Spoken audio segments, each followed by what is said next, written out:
दोस्तों, पिशाच के बारे में तो आप जानते ही होंगे। पिशाच की कई कहानियां भी सुनी होंगी। आपको पता है पिशाच दो तरह के होते हैं, एक खून पीने वाले पिशाच और एक आत्मा से जुड़ने वाले पिशाच। लेकिन शायद ही आपने वन पिशाच के बारे में सुना होगा। वन पिशाच सिर्फ एक बार खून पीकर खुश नहीं होते, बल्कि आपके पीछे ही पड़ जाते हैं और ऐसे पीछे पड़ते हैं कि उनसे पीछा छुड़ाना नामुमकिन के समान हो जाता है। ऐसे ही एक वन पिशाच की एक सच्ची कहानी आज मैं आपके लिए लेकर आया हूं, जहां पर मयंक ने एक ऐसे वन पिशाच का सामना किया था और उसके बाद उसके साथ क्या क्या हुआ। ये कहानी सच में बहुत ज़्यादा डरावनी और खौफनाक है, जो आपको अंदर तक डरा देगी। तो हेडफोन लगा लीजिए, कमरे की लाइट्स ऑफ कर लीजिए, क्योंकि ये वक्त हो रहा है डरने का। मयंक, जो कि बेंगलोर के रहने वाले हैं, वो एक आईटी कंपनी में काम करते हैं और उन्हें छुट्टियां कम ही होती हैं। आईटी कंपनी में बहुत ज़्यादा काम करवाया जाता है और जब छुट्टी मिलती है बहुत छोटी सी, लेकिन तनख्वाह अच्छी मिलती है। वो इस बड़े शहर में इतनी महंगाई में भी अच्छे से रह सकते हैं और इसीलिए मयंक ने ये नौकरी का चुनाव किया था। एक फ्लैट में वो रह रहा था। जिंदगी बहुत अच्छी थी, खाना पीना अच्छा होता था, पैसे भी बच जाया करते थे, माँ बाप को भी भेज दिया करता था, अकेले रहा करता था, लेकिन घूमने का बहुत ज़्यादा शौकीन था। और आईटी कंपनी में सभी को छुट्टियाँ बांट कर मिला करती थी, यानी सभी दोस्त को एक साथ छुट्टियाँ नहीं मिलती थी और वो घूमने के लिए इकट्ठे छुट्टियाँ लेना पसंद करते थे। डांट बहुत ज़्यादा पड़ा करती थी, लेकिन फिर भी डांट सुन लिया करते थे, छुट्टी कर लिया करते थे। इस बार भी वो छुट्टियां करके एक ऐसी जगह जाना चाहते थे जहां उन्हें शांति मिले, अच्छे से दारू पी पाएं और वहां मज़े कर पाएं। इसीलिए उन्होंने लगभग 150 से 200 किलोमीटर की दूरी पर कर्नाटक के अंदर ही एक ऐसी जगह फार्म हाउस पर अपना जैसे ठिकाना बना लिया था कि वहां पर जाएंगे, खाना वाना खाएंगे, दारू वारू पिएंगे और उसके बाद जंगलों में हाइकिंग करने के लिए निकल जाएंगे, वहां पिकनिक मना के आएंगे, रात को वहां पर रहेंगे। इस तरह से अब मयंक अपने दोस्तों के साथ उस जगह पहुंच गया। वहां की जो मैनेजमेंट थी बहुत ज़्यादा अच्छी थी। कम लोग थे, लेकिन उन्हें किसी चीज़ की कमी महसूस नहीं होने देते थे। मयंक को यहाँ आना सबसे ज़्यादा पसंद था और खर्च भी मयंक किया करता था खाने पीने का। बाकी रहने वहने का बाकी दोस्त किया करते थे। बिल बांट कर उनका गुजारा हो जाया करता था। सबकी तनख्वाह अच्छी थी, किसी को कोई परवाह भी नहीं होती थी, सभी को वारे थे। अब यहाँ पहुँचे हुए पहला दिन, ये लगभग रात के 8 बजे यहाँ पर पहुँच गए थे। उसके बाद रात यहीं पर बिताने वाले थे, तो खाने पीने का जो सामान लेकर आए थे, दारू की बोतल खोल ली, गार्डन में बैठ गए, उसके बाद पीने लगे। मयंक कह रहा था यार आज तो जंगल में जाना था। दोस्त कह रहे थे रात को जंगल में जाएगा, किसी नदी में डूबकर मर जाएगा, अगले दिन जाना सही रहेगा। मयंक ने बात मान ली।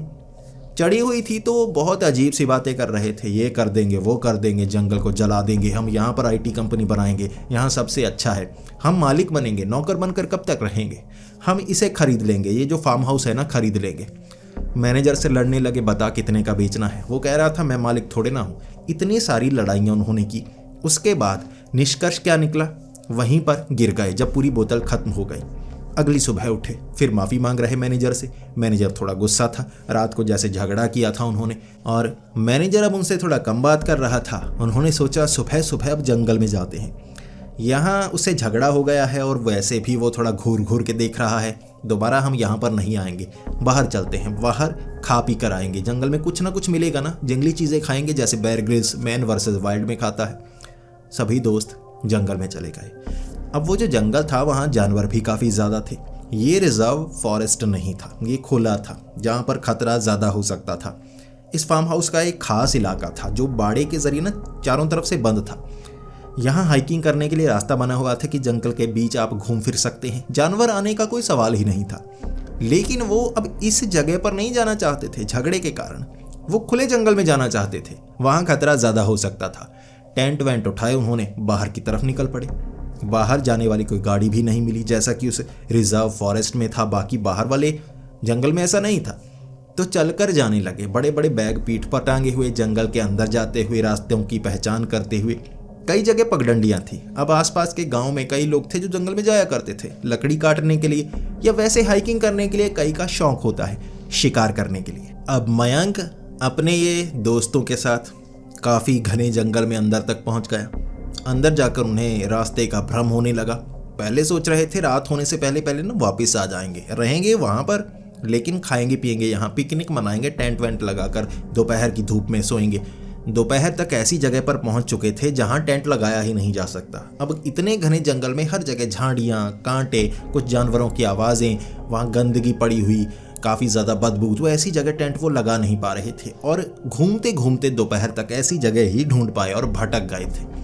फिर उन्हें लगा कि अब जंगल में तो आ चुके हैं, ज़्यादा दूर तो निकल चुके हैं, वापस जाने में हमारी बेइज्जती बहुत ज़्यादा होगी। अगर इमरजेंसी के लिए उन्हें यहाँ पर बुलाएंगे तो बहुत ज़्यादा बेइज्जती होगी। मैनेजर से झगड़ा तो हम कर चुके हैं, तो यहीं पर रहते हैं ना, इतने तो बहादुर हैं हम, पता है ना हम अपने IT कंपनी में कोई झगड़ता है तो कैसे पीटते हैं, यहाँ किसी जानवर को भी वैसे पीट देंगे, शिकारी हैं हम। तो वो शिकारी बनकर वहाँ एक खास जगह उन्होंने टेंट लगा दिया। एक छोटी सी पहाड़ी सी बनी हुई थी, अब इसे पहाड़ी क्या कहें, कुछ पत्थर थे जो थोड़े ऊंचे थे, तो उसके ऊपर टेंट लगाया। ऊबड़ खाबड़ जगह थी, सोने में मुश्किल होती, लेकिन वो थे ही ऐसे। कुछ पैग लगाए, उसके बाद ये हरकतें करने लगे थे। तब शाम के वक्त तक टेंट वेंट लगाया, उसके बाद खाने पीने की चीज़ें उन्होंने वहाँ पर इकट्ठी कर ली थी। फिर आग जला दी ताकि कोई जानवर रहा ना आए। शाम का वक्त इस तरह से हो गया था, तो अब यहाँ से वापस जाने का कोई सवाल नहीं था, वहीं पर वो रुकने वाले थे। जैसे ही अंधेरा होने लगा, दिन के वक्त वो पैग लगाकर काफ़ी ज़्यादा बहादुर बने हुए थे। जैसे ही अंधेरा होने लगा वो शराब उतर रही थी, चाहे एक एक पैग और लगा लेते फिर भी उतरे जा रही थी। हालात ऐसे थे। जंगल में रात के वक्त ऐसी डरावनी से आवाज़ें आती है ना, अगर आप डरपोक नहीं भी हैं तो डर लगता है। और वो जंगल में ऐसी जगह कभी भी रात बिताकर नहीं रहे थे, हमेशा रिजर्व जो एरिया होता है ना, वहाँ पर रात को टेंट लगा लिया करते थे। खतरा थोड़े ना होता है, खुले में बहुत ज़्यादा खतरा होता है। ये टेंट वाटरप्रूफ नहीं था, अगर बारिश होती तो पानी अंदर आ जाता, सो भी नहीं पाते और बीमार हो जाते। और बाकी जानवर से बचाने वाला टेंट भी नहीं था, कोई पंजा मारता तो टेंट फट जाता, ऐसा तो टेंट था उनके पास हल्के वाला। अब वहाँ आग जलाकर बैठे, 2-3 जगह आग जला दी अपने टेंट के चारों तरफ, ताकि किसी तरफ से कोई जानवर ना आ पाए। धीरे धीरे 9 बजे तक उनकी हालत ऐसी हो चुकी थी कि भाई कोई आ जाए, हमें यहाँ से ले जाए। यहाँ पर कोई फ़ोन वगैरह कोई काम नहीं कर रहा था, तो वापस सिग्नल देने के लिए भी अब जो वॉकी टॉकी मिला था उसकी रेंज से वो बाहर निकल आए थे। कुछ भी नहीं होने वाला था। कोशिश की उन्होंने, 9 बजे तक हालत पतली हो गई कि टेंट में बिताएंगे, सुबह खिसक लेंगे, यहाँ नहीं रुकने वाले भाई, यहाँ बहुत बुरा हाल है। जो खाने का सामान लेकर आए वो गले से नीचे नहीं उतर रहा। जैसे ही किसी जानवर की आवाज़ आती, अब आवाज़ें उन्हें पहचान भी नहीं थी ये कौन सा जानवर है। हर जब जानवर की आवाज़ आती ना, वो कहते बाघ है, अंदर छिप जाए। तो इस तरह से वो टेंट के अंदर छिप जाते, खा पी नहीं सकते थे, आग और बड़ी कर देते, उसके बाद जानवर की आवाज़ आती, टेंट के अंदर छिप जाते। ऐसे हालात उन्होंने किए थे। 3 टेंट लगा दिए। जो बाकी दोस्त थे वो अपने अपने टेंट में छिप गए। अब जो मयंक था उसने बड़ा वाला टेंट लगाया था, बाकी दोस्त उस टेंट में नहीं आए, वो अकेला था। पहले कुछ डरा, उसके बाद उसने क्या किया, दोस्त मना कर रहे थे कि और शराब नहीं पीनी, लेकिन जो मयंक था उसने वो शराब पी। आधी से ज़्यादा बोतल थी जो उसने अकेले ने गटक ली। जब शराब चढ़ गई तो हिम्मत भी बढ़ गई। उसके बाद टेंट से बाहर निकल कर कहने लगा कि आजा, जो भी है आजा, मैं सामने से वार खाने के लिए तैयार हूँ। ऐसा वैसा जानवरों को कह रहा था बेवकूफ़ों की तरह। फिर वो आग से आगे निकला, वहाँ घूमने लगा। अब वहाँ हालात अजीब से थे। रात को आवाज़ें आ रही लेकिन उसे चढ़ी हुई महसूस नहीं हो रही थी। वो चलता चलता काफ़ी ज़्यादा आगे चला गया। अब आगे एक तालाब सा बना हुआ था, ये साफ पानी का तालाब था। उसके आर पार जैसे नज़र आ रहा था नीचे तल, ये गहरा था, कुछ 6-7 फुट गहरा होगा। इसीलिए उसने एक बेवकूफ़ी की। अब उसे लग रही थी गर्मी, जैसा कि जंगल में होता है, ह्यूमिडिटी काफ़ी ज़्यादा होती है, तो उसे काफ़ी ज़्यादा पसीना आ रहा था। तो उसे लगा अब शराब भी पी है, डर भी नहीं लग रहा, तो एक डुबकी लगा कर आता हूँ ना। चढ़ी हुई थी, टांगे लड़खड़ा रही थी, दोस्तों को बताया तक नहीं, इस तरफ आ गया, कपड़े उतारे, उसके बाद सीधा वो पानी में नहाने के लिए। जैसे ही पानी में गया, पानी था ज़्यादा ठंडा, तो ठंड लगाकर बाहर आ गया। उसके बाद उसने कपड़े पहने, जल्दी से वहाँ से खिसक रहा था। अचानक पता नहीं क्या हुआ कि उसका जैसे पाँव किसी चीज़ में फंसा और वो गिरा। जहाँ पर वो गिरा वहीं पर बेहोश हो गया। उसे होश नहीं था, इतना याद था कि वो पानी से बाहर निकला और बेहोश हो गया। सुबह के वक्त उसके दोस्तों ने उसे उठाया। वो तो बहुत घबराए हुए थे। सुबह जब रोशनी हुई, उन्होंने टेंट के अंदर देखा कि वो नहीं है। वो डर गए कि कोई जानवर उठा कर ले गया। उन्होंने आवाज़ें लगानी शुरू कर दी। अब आवाज़ें लगा रहे, उसका दोस्त उठा नहीं। जब उन्होंने देखा ना वो लाश पड़ी है, ये सोचकर वो रोते रोते उठाने के लिए आए थे, ये उठ गया। वो डर गए कि ये लाश जिंदा हो गई। फिर थोड़ा खुद को संभाला, ये तो जिंदा है। फिर पूछा, साले तू यहाँ क्या कर रहा था? उसने कहा, मैं नहाने आया था। तब उन्होंने पीटा वीटा कि तुम यहाँ क्यों नहाने आया था, हम तो डर गए कि तुम मर गए, हम भागने वाले थे। फिर दोस्तों में कुछ झगड़ा वगड़ा हुआ। इसके बाद जो मयंक था उसने बता दिया ऐसे वैसे कर रहा था, लेकिन एक खास चीज़ थी, उसका जो पैर था ना उस पर 2 निशान बने हुए थे, अजीब से 2 निशान, जैसे किसी सांप ने काटा हो। और उनमें घबराहट बहुत ज़्यादा बढ़ गई। उसके दोस्त कह रहे, तुझे सांप काट कर गया है साले, तू मरने वाला है, जल्दी से तुझे छोड़कर हम भागते हैं। वो मजाक कर रहे थे, लेकिन उसके बाद हालात गंभीर होती गए। जब वो डरने लगा ना, उसको बेहोशी सी छाने लगी, जैसे कि जहर काम करना शुरू हो गया है, मुझे सांस लेने में परेशानी हो रही है, ऐसा हो रहा है वैसा हो रहा है। दोस्त जल्दी से उसे पकड़कर फार्म हाउस तक लेकर आए। काफ़ी सफ़र करना पड़ा, 2 घंटे उन्हें चलना पड़ा। उन्हें लग रहा था ये मरने वाला है। उसके हालात भी ऐसे हो रहे थे। बार बार जब वो देखता ना पैर पर बने उन निशानों को, उसे लगता जहर तेज़ी से फैल रहा है, मैं मरने वाला हूँ, जल्दी ले जाओ। उठाकर फार्म हाउस लेकर गए, वहाँ गाड़ी में बिठाया, फिर पास के एक डॉक्टर के पास लेकर गए। डॉक्टर ने कुछ टेस्ट किए, उसके बाद कोई दवाई दी, कोई जहर वाली कोई दवाई दी। फिर डॉक्टर ने कहा, ये कोई सांप ने नहीं काटा है, सांप के दांत ऐसे नहीं होते, ये कोई बड़े दांत है, हो सकता है कोई कांटा वांटा चुभा हो। देखने में ये सांप के दांत नहीं लगते, वो पतले होते हैं, लेकिन हो सकता है कोई कांटा चुभा हो, वरना ऐसे 2 निशान नहीं बनते। उन्हें थोड़ी तसल्ली हुई कि ये सांप नहीं है, जहर नहीं है। फिर हालात ठीक होने लगे। वहाँ से वो वापस आ गए उसी फार्म हाउस में। अब उस फार्म हाउस में उन्होंने डिसीजन बनाया, अब नहीं जाएंगे। जैसा कि मैनेजर भी कह रहा था, मरवर जाते तो मेरी कोई जिम्मेदारी नहीं थी। कहा है ना, रिजर्व फॉरेस्ट जो फेंसिंग के अंदर है वहाँ रहना है, बाहर नहीं जाना है, हमारी जिम्मेदारी नहीं होती वहाँ पर। कई एकड़ का ये जो इलाका ना, ये हमारा है, उसके बाहर हम ढूंढने भी नहीं जाते। अब उन्होंने सोचा, ठीक है, बाहर नहीं जाने वाले, ऐसे कोई सांप काट लेना मर जाएंगे भाई, बचाने वाला कोई नहीं होगा, दूर नहीं जाएंगे। अब वो वहीं पर थे। ऐसा किया उन्होंने शाम के वक्त, क्योंकि वहाँ से निकलने में काफ़ी ज़्यादा समय हो गया डॉक्टर के पास से। अब शाम हो चुकी थी, वो फार्म हाउस में थे। अब उन्होंने सोचा कि घूम कर आते हैं, अब उस जंगल में घूम कर आते हैं जो फेंसिंग वाला है। यहाँ कोई जानवर घुसने वाला नहीं, बड़ी बड़ी फेंसिंग ऊपर तक तो की हुई है, कोई जानवर ऐसे फांद कर भी नहीं आने वाला। वहाँ घूम रहे। अब ये कुल 3 से 4 दोस्त थे। अब मयंक सबसे आगे था, वो घबराया हुआ, बेइज्जत भी बहुत ज़्यादा हुआ था, तो इज्जत बनाने की कोशिश कर रहा। जब वो उस प्राइवेट फॉरेस्ट में थोड़ा और आगे तक गए, पगडंडी से चलते चलते, वहाँ एक पेड़ के पीछे उन्हें एक आदमी नजर आया।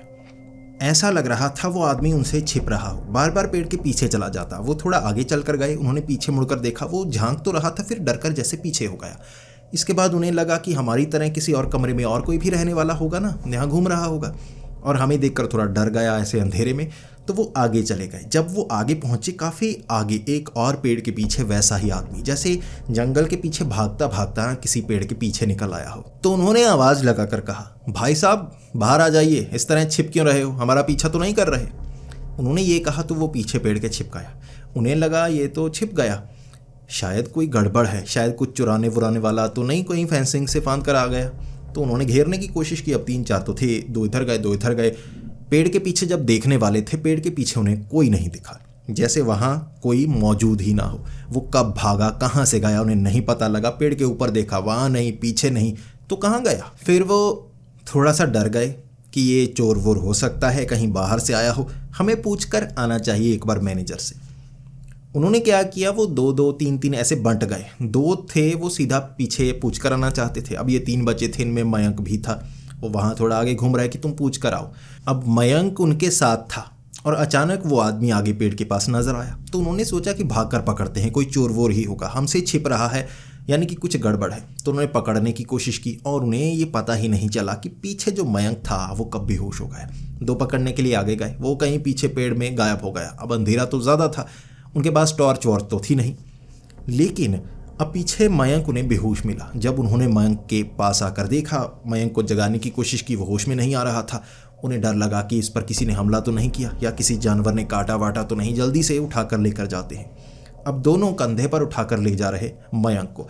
वापस आते वक्त जब उन्हें दोस्त मिले, वो कह रहे थे कि मैनेजर ने कहा कि कोई यहाँ है ही नहीं आपके सिवा, इस सीज़न में कोई आता ही नहीं, आप ही आते हो बार बार 1-2 महीने बाद। तो वो मयंक को देखकर डर गए कि क्या हुआ, ऐसे लाश की तरह कंधे पर क्यों उठाया है। दोस्तों ने कहा पीछे ये बेहोश हो गया था, हम उस आदमी को पकड़ने के लिए गए, वो फिर से गायब हो गया, तो ये पीछे बेहोश मिला, अब होश में नहीं आ रहा, लेकर चलते हैं।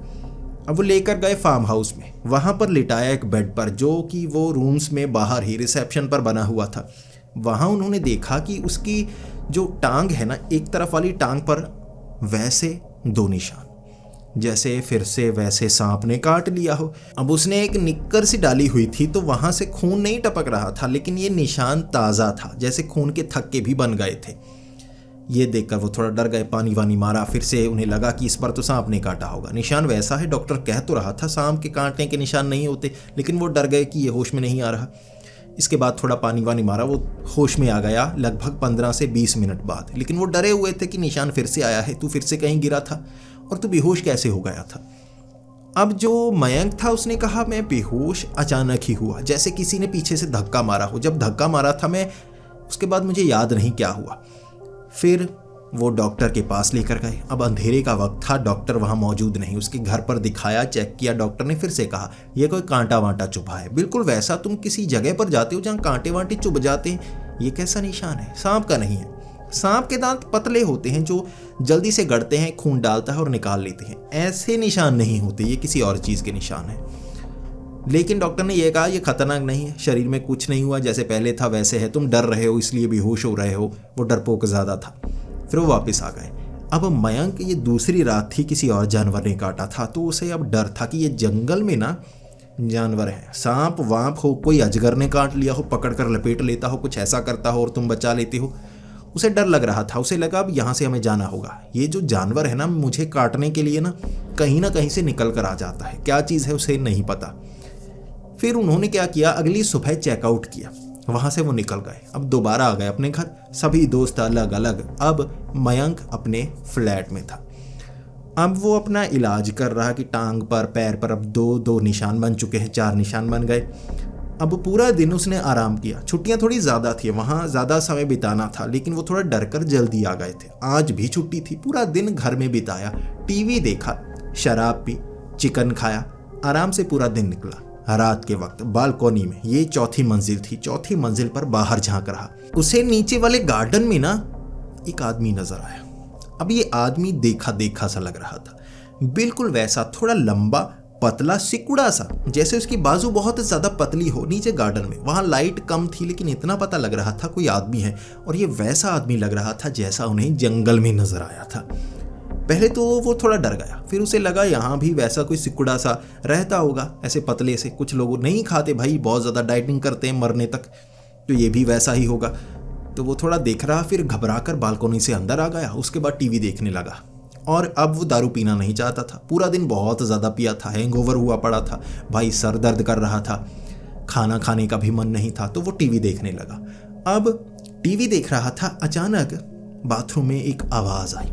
अब बाथरूम से ऐसी आवाज़ आई थी जैसे कुछ गिरा हो। जब वो देखने के लिए बाथरूम गया, उसके बाद उसे याद नहीं उसके साथ क्या हुआ, लेकिन अगली सुबह जब वो उठा, वो बाथरूम में उल्टा लेटा हुआ था, जैसे बाथरूम में ही सो गया हो। उसने शराब नहीं पी थी। अब उसके साथ क्या हुआ उसे नहीं पता। जब वो उठकर अपने मुंह पर पानी मारकर ये सोच रहा शायद उसने शराब पी हो, या हैंगओवर के कारण, या उसकी सेहत बिगड़ गई, वो बेहोश हो गया। उसने मुंह पर पानी वानी मारा। जब तैयार होने के लिए गया, उसने ध्यान दिया उसके बाजू पर यहाँ 2 निशान बने हुए थे, बिल्कुल वैसे निशान।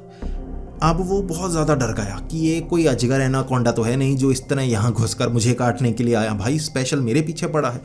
उसे लग रहा था कोई जड़ी बूटी या कोई औषधि होगी या कोई पेड़ होगा, ऐसा होगा। वो रिएक्शन कर रहा है, भाई ये जहर है, असल में जहर मेरे शरीर में काम कर रहा है, निशान पैदा कर रहा है। अब ये भी छुट्टी थी, तो उसे लगा मैं डॉक्टर के पास दिखा कर आता हूँ। वो वाला तो देसी डॉक्टर था, बेकार सा। यहाँ अच्छे वाले डॉक्टर को दिखाता हूँ, जो मेरा पर्सनल है, हमेशा उसके पास जाता हूँ। वो दिखाने के लिए गया। अब डॉक्टर ने पहले तो पाँव देखा, टांग देखी, बाजू देखी। बाजू वाला ताज़ा था और डॉक्टर कह रहा कि तुम्हें टेस्ट करवाने होंगे। 2 घंटे में कुछ ब्लड टेस्ट के सैंपल्स लिए, उसके रिजल्ट्स आए, उसमें कुछ भी नहीं था, कोई जहर वहर कुछ नहीं, बिल्कुल सही था। अब डॉक्टर पूछ रहा कि ये निशान तो है, बॉडी में कोई रिएक्शन हो सकता है, उसके टेस्ट अलग से होंगे, थोड़े कुछ दिन लगेंगे, बॉडी के सैंपल्स लेने होंगे, लेकिन जो जहर वहर तुमने कहा ना, वैसी कोई चीज़ नहीं है। ये किसी सांप ने नहीं काटा है, किसी ऐसे जानवर ने काटा हो सकता है, या कोई कांटा वांटा चुभा हो, ये चीज़ हो सकती है।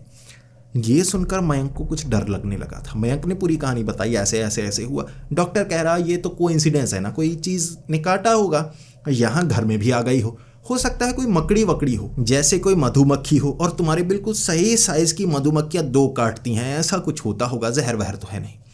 उसके बाद अब डॉक्टर ने कहा था अगले दिन ना तुम्हारी बॉडी में किस चीज़ का रिएक्शन होता है उसके टेस्ट करवाने हैं। यहाँ मैं बाकी जो लैब वाले उन्हें बुला लूँगा, तो कल आ जाना सुबह के वक्त। उस सुबह के वक्त ही जिस दिन उसने डॉक्टर के पास जाकर देखा था वो वापस आ गया। अब घर में बैठा सोच रहा, यार ये निशान कैसे पड़ रहे हैं, क्या बॉडी में कोई चीज़ रिएक्शन कर रही है। वो बाथरूम में देख रहा था कि कैसे यहाँ कहाँ से आ गई वो चीज़ जो गिरी थी रात को, क्या हुआ और मैं बेहोश कैसे हो गया।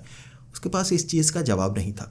डॉक्टर ने जो रिएक्शन के टेस्ट थे वो कल करने को कहा था और उसके बाद उसने कहा था ब्रेन में किसी तरह का कोई इन्फेक्शन तो नहीं जिससे तुम बार बार बेहोश हो जाते हो। उसके लिए जो स्कैन्स होंगे ना वो नेक्स्ट मंथ करेंगे। पहले तुम्हें दवाई दे देता हूँ, हो सकता है कोई पेट में इन्फेक्शन हो, कोई कान में इन्फेक्शन हो जिससे चक्कर बहुत ज़्यादा आते हैं, तुम्हें वर्टिगो फील होता है। डॉक्टर ने इस तरह से उसे घर भेजा था। आज पूरा दिन वो सोचता रहा, घबराता रहा, डरता रहा। उसने जो खिड़कियाँ थी सभी कुछ बंद कर लिया। अब उसने जो हिट स्प्रे थी ना वो बेड के नीचे मारी, बाथरूम में मारी, हर जगह मारी। कीड़े मकोड़े जो है ना निकल जाए, जो वहाँ से आए होंगे। जितने कपड़े थे ना अच्छे से धोए डेटोल में, ताकि कोई भी रिएक्शन करने वाली चीज़ ना बचे। कपड़े धुल गए। अब मन से वहम निकल चुका था कि वो चीज़ अब दोबारा नहीं होने वाली। वो कीड़ा वीड़ा जो काटता है ना मेरे अंदर कहीं रहता है भाई, कच्चे वच्छे में छिप जाता होगा, रात को काट कर मुझे बेहोश कर देता है, वो मारा गया होगा। अब नहाकर रात को आराम से बैठा था। आज दारू को हाथ तक नहीं लगाया था उसने, इस चीज़ से ज़्यादा डर गया था वो। अब रात के वक्त देख रहा टीवी। अचानक बाथरूम से कुछ गिरने की आवाज़ आई। जब गिरने की आवाज़ आई वो घबरा गया। हालात कल जैसे थे। कल वो बाथरूम में जब चीज़ गिरी थी ना देखने गया, बाथरूम में बेहोश हो गया था। आज उसे लगा मैं बाथरूम में देखने ही नहीं जाऊँगा भाई, वहाँ पर वो कीड़ा वीड़ा बिल्ली विल्ली कुछ होगी तो मैं वहाँ नहीं जाने वाला। वो अपने बेड में बैठा रहा। दूसरी बार फिर से आवाज़ आई। पहली बार जैसे वो टब में मग होता है ना, मग गिरने की आवाज़ आई थी। दूसरी बार फिर से मग गिरने की आवाज़ आई और वो चौकन्ना सा हो गया। पहली बार हो सकता है कोइंसिडेंस हो, मग गिर गया और वो डर कर वहाँ बेहोश हो जाता हो। आज भी मग ऊपर रखा था, ऊपर से नीचे गिर गया पहली बार। दूसरी बार जो मग गिरा वो कैसे हो सकता है, एक ही तो मग है, गिर चुका है, दोबारा कैसे गिरेगा। दोबारा तभी गिरेगा जब कोई उठाकर उसे ऊपर रखे। ऊपर किसने रखा, दो बार मग की आवाज़ कैसे आ गई। वो घबरा गया। जल्दी से उसने अपने दोस्त को फ़ोन लगाया। अब रात का वक्त था। दोस्त कह रहा क्या हुआ, अब तुझे क्या नशा वशा कोई चढ़ गया, मुझे क्यों फ़ोन लगाया। गर्लफ्रेंड को लगा किसी को। उसने कहा यार मैं डर रहा हूँ, मेरे साथ ऑनलाइन रहे, यानी कि मुझसे बात करता रहे। उसका दोस्त था ना वो थोड़ा डर गया कि ये ऐसे क्यों कर रहा है, रात को अभी फ़ोन नहीं करता, ऐसे फ़ोन करना ज़्यादा पसंद भी नहीं, ज़्यादा बात भी नहीं करता और सही तरह से बोल रहा है, यानी कि पी हुई नहीं है। दोस्त डरा हुआ था, बता तो सही क्या हुआ। उसने कहा यार ऐसे ऐसे हुआ और एक और निशान पड़ गया, वैसा तुझे पता है ना वहाँ पड़ा था। ने कहा हाँ यार एक और पड़ गया, तेरी बॉडी में ना कोई रिएक्शन हो रहा है। उसने कहा हाँ रिएक्शन के लिए डॉक्टर ने कल बुलाया है, लेकिन मुझे किसी और चीज़ का डर है। यार बाथरूम में वैसी आवाज़ दोबारा से आई है। उसका दोस्त कह रहा तू जाकर मत देख, छोड़ दे, छोड़, तू जाकर मत देख, ऐसा कर मैं आता हूँ, तू रुक मैं आता हूँ। उसके दोस्त ने कहा कि मैं आता हूँ। इसके बाद ऑनलाइन ही था, वो फ़ोन पर ही था, बात कर रहे थे। तू बेड पर है, तू ऐसा कर, ये कर ले, तू डॉक्टर के पास चल जाना, मैं तुझे बताता हूँ एक अच्छा डॉक्टर, वो जल्दी स्कैन करेगा, अच्छे से चेक करेगा, तेरे वाला घटिया है साले, बार बार तुझसे कुछ होता तो है नहीं। ऐसे उसकी थोड़ी बेइज्जती कर रहा। तीसरी बार जो मग था वो गिरने की आवाज़ आई, उसके दोस्त ने फ़ोन पर सुनी थी। अब उसके दोस्त ने कहा यार यहाँ कुछ गड़बड़ है, रुक, तू मैं जल्दी आ रहा हूँ, तू बेडरूम में ही रहना, वहाँ से मत निकलना। कुछ समय और हुआ और उसके बाद क्या हुआ, एक आवाज़ सी आई, जैसे वो जो ब्लूटूथ उसने पहना हुआ था ना अचानक से जैसे हिला हो। उसका दोस्त पूछ रहा क्या हुआ क्या हुआ, उसने कोई जवाब नहीं दिया। फ़ोन चालू था लेकिन कोई जवाब नहीं। फिर कुछ जैसे सामान हिलने की आवाज़, जैसे वो कान से उतार रहा हो, रख रहा हो, ऐसा कुछ कर रहा हो। कुछ आवाज़ें आई थी, फिर सांस की आवाज़ आई, लेकिन जो मयंक था उसने कोई जवाब नहीं दिया था। अब उसका दोस्त बार बार पूछे जा रहा। जो रास्ता था वो लगभग 20 से 25 मिनट का था। यहाँ इस समय ज़्यादातर काम पर छुट्टी मिला करती थी, तो ज़्यादा जो रोड थे रश रहा करता था। 20-25 मिनट का समय लग जाता था। उसके दोस्त को 25 मिनट लगे थे। पिछले 10 से 12 मिनट में वो बार बार फ़ोन पर कहे जा रहा था क्या हुआ क्या हुआ। फ़ोन कटा नहीं था लेकिन उसके दोस्त ने जवाब नहीं दिया था, तो वो घबरा गया। जल्दी से ऊपर वाली मंजिल तक पहुंचा। दरवाज़ा खुला ही था। इसके बाद वो जैसे ही अंदर आया, उसका जो दोस्त था ना उसकी टांगें बेड पर थी, सर नीचे बेड से नीचे गिरा हुआ, ब्लूटूथ एक तरफ पड़ा हुआ था। अब उसका दोस्त घबरा गया। उसने अपने दोस्त को उठाया, बेड पर लेटाया। जैसे ही बेड पर लेटाया, एक चीज़ देखकर वो बहुत ज़्यादा डर गया था। उसके ना यहाँ पर 2 निशान थे, बिल्कुल वैसे जैसे किसी जानवर ने काटे हों या वो चीज़ का रिएक्शन हुआ हो। ये देखते ही उसका दोस्त भी डरा हुआ चेहरे पर पानी मार रहा। आधे घंटे में मयंक को होश आया था। अब इतने समय में मयंक के साथ ही एक अजीब चीज़ हुई थी। मयंक थोड़ा कमज़ोर हो गया था, थोड़ा आलसी हो गया था और उसके शरीर पर झुर्रियाँ पड़ी थी, जैसे कोई बीमारी ने उसे घेर लिया हो। और इतने दिनों में थोड़ा फर्क भी पड़ चुका हो जब से वो फार्म हाउस गए थे। अब गर्दन पर निशान, दोस्त को एक खास चीज़ पर शक था। आधे घंटे में होश आया। उसके बाद दोस्त पूछ रहा क्या हुआ। उसने कहा यार मैं तो बेड पर ही था और यहाँ कुछ हुआ नहीं। फिर दोस्त कह रहा है याद कर। उसने कहा यार क्या याद करूँ, मैं ब्लूटूथ लगा के ना टीवी लगा कर बैठा था ताकि आवाज़ ज़्यादा कर दूँ और उससे वो जो बाथरूम है ना वहाँ आवाज़ ना आए। लेकिन हाँ याद आए, पर्दा हिला था, पर्दे के पीछे जैसे कुछ था। मैं उठा देखने के लिए, कुछ याद नहीं आ रहा। अब जो मयंक था, मयंक को कुछ याद नहीं आ रहा था, लेकिन उसका दोस्त बार बार जोर देने को दिमाग पर कह रहा था। मयंक कह रहा यार मैं उठा तो था उसे देखने के लिए, लेकिन मैं बेहोश कब हुआ। अब उसके दोस्त ने कहा तू उठा था तो तेरी टांगे बेड पर कैसे आ गए और सर नीचे कैसे आ गया, तू उठा नहीं था। उसने कहा नहीं मैं उठा था देखने के लिए कि पर्दा हिल क्यों रहा है, कोई पीछे है जैसे मुझे लगा था, लेकिन अब पूरी तरह से याद नहीं है। जैसे उसके बाद क्या हुआ वो भूल चुका था। अब उसके दोस्त ने जब गर्दन पर वो निशान दिखाया, मयंक डर गया। अब मयंक रोने लगा था, यार मुझे क्या हो गया, मैं पागल हो गया हूँ, बेहोश होता रहता हूँ रात को। उसके दोस्त ने कहा मुझे एक चीज़ पर शक है, पिशाच के निशान ऐसे होते हैं जो खून पीते हैं और ये भी कोई पिशाच होगा, यकीनन कोई पिशाच हो सकता है। इसके बाद उसका दोस्त अगली सुबह तक वहीं पर रहा। वहाँ कोई पिशाच वगैरह कुछ नज़र नहीं आया, वो बेहोश नहीं हुआ, आराम से सोया। लेकिन अगली सुबह मयंक का दोस्त मयंक को लेकर एक खास जगह पर पहुँचा। अब ये एक अजीब सी जगह थी जहाँ कुछ बाबा वाबा थे। अब वहाँ कोई झाड़ फूक होती थी। उस जगह पास में ही एक इंजीनियरिंग कॉलेज भी था। अब वहाँ के प्रोफेसर से वो बात कर रहा जो उनसे जानते थे। इस तरह से निशान दिखाए, अब वो भी उसको कुछ कह रहे, मयंक को कुछ बता नहीं रहे थे। इसके बाद वो पहुँचे साथ वाली जगह पर। अब ये एक मंदिर था, उसके पीछे कोई खास जगह बनी हुई थी जहाँ कुछ लोग रहा करते थे। वहाँ मयंक को 3 दिन रहने को कहा गया। अब काम पर छुट्टी उसके दोस्त ने दिलवा दी थी, उन्हें वहाँ पर रखा गया। मयंक का दोस्त भी काम से वहाँ पहुँच जाता क्योंकि काम रात का ही था। एक बाबा था, जो बाबा लगता नहीं था, सभी उसे बाबा कहते थे। कोई शर्ट पैंट पहनता था और इंजीनियरिंग कॉलेज में कहीं काम वाम करता था। मंदिर के पास वहाँ रहता था। उसने वहाँ रहने को कहा और रात के वक्त उन्होंने कोई पूजा पाठ किए अब मयंक के साथ। और बार बार एक आदमी था जो आसपास नजर आता था, वो काला सा आदमी जो अंधेरे में दूर ही नजर आता और करीब आने की कोशिश करता। अब मयंक को उन्होंने घेर कर रखा था। इसके बाद उन्होंने मयंक की कलाई पर बांधा कुछ, उसके बाद जितने निशान थे वहाँ पर कुछ राख वगैरह लगाई। इस तरह से पूरा 3 दिन का ये काम था, जैसे कोई कोर्स हो 3 दिन का। ये 3 दिन का कोर्स करने के बाद वो आदमी नजर आना बंद हुआ और तब मयंक को बताया गया ये वन पिशाच है। वैसे जंगलों में ऐसे कई पिशाच रहते हैं जो ऐसे खून पीते हैं, जानवरों का, इंसानों का भी पीते हैं और किसी को कभी पता नहीं लगता। ये छिपकर रहने वाले जीव हैं और किसी को मारते तब हैं जब बहुत ज़्यादा खतरा हो, जब उन्हें लगे ना कि कोई सामने वाला पकड़ने वाला है, तब ये मारते हैं। लेकिन एक होते हैं वन पिशाच जो भी जंगल में रहते हैं, बाकी पिशाचों की तरह नहीं होते। ये किसी एक शिकार का हमेशा के लिए जैसे पीछा करते हैं, उससे जैसे जुड़ जाते हैं। ये जो खून पीने वाले पिशाच और आत्मा से जुड़ने वाले पिशाच, ये दोनों का मिश्रण होते हैं, जैसे पीछे पड़ जाते हैं और उसी का खून पीते रहते हैं। जब तक इनका निवारण ना हो ये रोज़ खून पीते रहेंगे और इंसान कमज़ोर होता रहेगा। ये ना तो मरने देते हैं ना जीने देते हैं, अधर में फंसाए रखते हैं और काफ़ी लंबे समय तक परेशान करने के बाद खुद पीछा छोड़ते हैं। वन पिशाच मारते नहीं, लेकिन मरने पर लगभग मजबूर ही कर देते हैं। ये बचने नहीं देते और अकेले इंसान को ढूंढते हैं जो अकेला रहता हो। मयंक आसान शिकार था। हर रोज वो किसी तरह से वहां पहुंच जाता था। कहां से, कैसे, छोटी जगह से या नीचे वाले सुराख से वो उस कमरे में आता था, खून पीता था और चला जाता था बेहोश करके। और कहते हैं जो वन पिशाच होते हैं ना, वो आपकी दिमाग की शक्ति को भी सोखते हैं, यानी याददाश्त को खींच लेते हैं। वो वन पिशाच सामने से मुकाबला करके पकड़ता है, बेहोश करता है और खून पीता है, लेकिन मुकाबला हुआ कैसे हुआ वो याद भूल जाता है। वो उस याद को भी पी जाता है दिमाग से। और तब मयंक डरा था।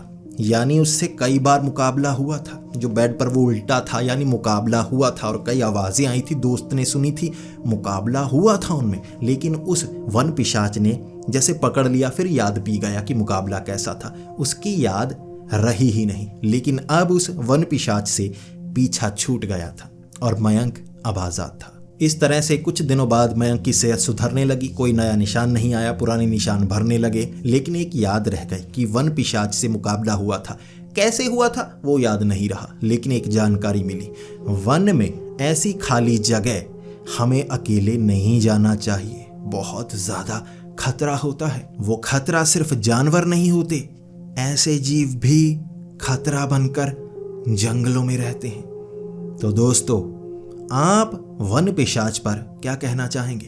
प्लीज़ कमेंट्स में ज़रूर बताएं, अपने सुझाव दें और इस वीडियो को लाइक ज़रूर करें। और मैं माफ़ी मांगना चाहूँगा उन लोगों से जो शॉर्ट कहानी सुनने के लिए आए थे। भाई, हर रोज़ मैं वो शॉर्ट कहानी नहीं सुनाने वाला, एक बड़ी कहानी ही आएगी बिल्कुल इस तरह से, बाकी सब व्यूअर्स के लिए। तो दोस्तों, अगर आपको ये वीडियो पसंद आई हो तो इसे लाइक और शेयर करें। ऐसी ही वीडियोस देखने के लिए हमारे इस चैनल को अब तक सब्सक्राइब नहीं किया है तो जल्दी से सब्सक्राइब कर लें। तो मिलते हैं अगली वीडियो में, तब तक के लिए डरते रहें।